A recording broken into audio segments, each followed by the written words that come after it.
You ever watch people get so greedy they think the whole world belongs to them? Well, that's exactly what happened to me when the local HOA decided my lake was the perfect spot to build 139 vacation cabins. They ignored my warnings, trespassed on my land, and thought their rules were above nature itself. So I let nature remind them who's really in charge. For context, I own a large property up in the mountains, my pride and joy. A beautiful private lake, formed by a small dam my grandfather built decades ago. It's peaceful, full of trout, and a spot my family has always used for fishing, swimming, and just escaping the world. But apparently, peace doesn't last forever when an HOA is involved. The local HOA from the nearby town got this brilliant idea: build a luxury vacation community around my lake. Their plan: 139 cabins, all with lakefront views, docks, jet skis, the whole package. Problem was, the lake wasn't theirs. It started small. One day I saw surveyors walking around with clipboards, taking measurements. Then construction equipment showed up. Roads were carved into the forest.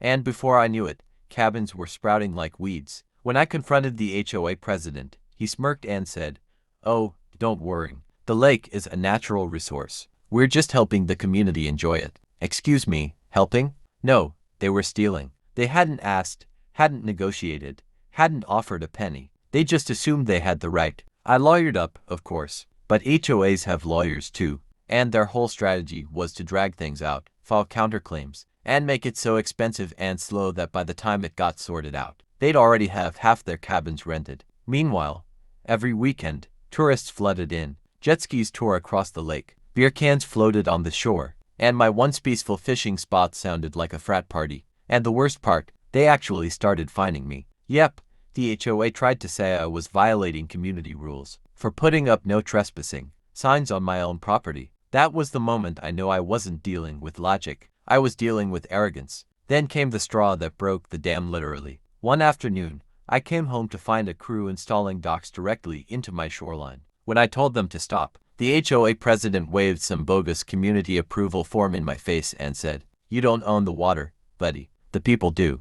Oh, really? Funny thing about water, it flows where you let it. See, here's what the HOA didn't realize. That peaceful little lake they built their empire on, it only existed because my grandfather built and maintained the dam. Without it, that lake would shrink back into a harmless little creek winding through the valley. No lake, no docks, no waterfront property, just a bunch of cabins sitting in the mud. So I thought, why fight this in court for years when I can let gravity, physics, and nature solve the problem overnight? The dam had gates, big steel wheels you could crank to release water downstream. Normally I'd just open them a little in the spring to keep things balanced. But if I opened them all the way, the lake would drain like a giant bathtub. I didn't even have to break the law. The dam was mine, the water was mine, and maintaining it, including draining it, was my legal right. So that's exactly what I did. It was a sunny Saturday, peak tourist season. The cabins were full, families out on their decks, kids splashing in the water, jet skis buzzing around. The HOA president was strutting around like he owned the place.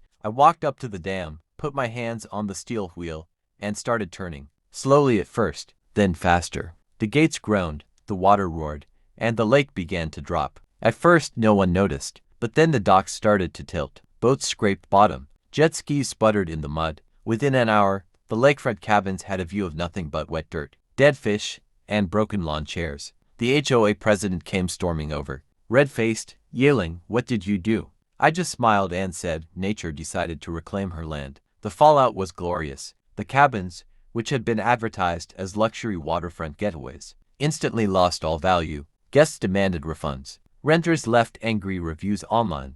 There's no lake, just a swamp. And the best part, without the lake, the HOA couldn't justify any of their lake access fees or their community fines. Their entire business model collapsed overnight. A few of the cabins were abandoned. Some tried to sell, but who's buying a cabin with no water? The HOA had poured millions into a project that was literally built on water that was never theirs. And me, I got my piece back. The creek flowed quietly again, just like it had before my grandfather's dam. The forest started to heal, and every time I walk past that rusty dam wheel, I can't help but grin. So, what's the lesson here? Don't build your empire on something that doesn't belong to you. Because if you do, don't be surprised when the person who actually owns it decides to pull the plug. Literally.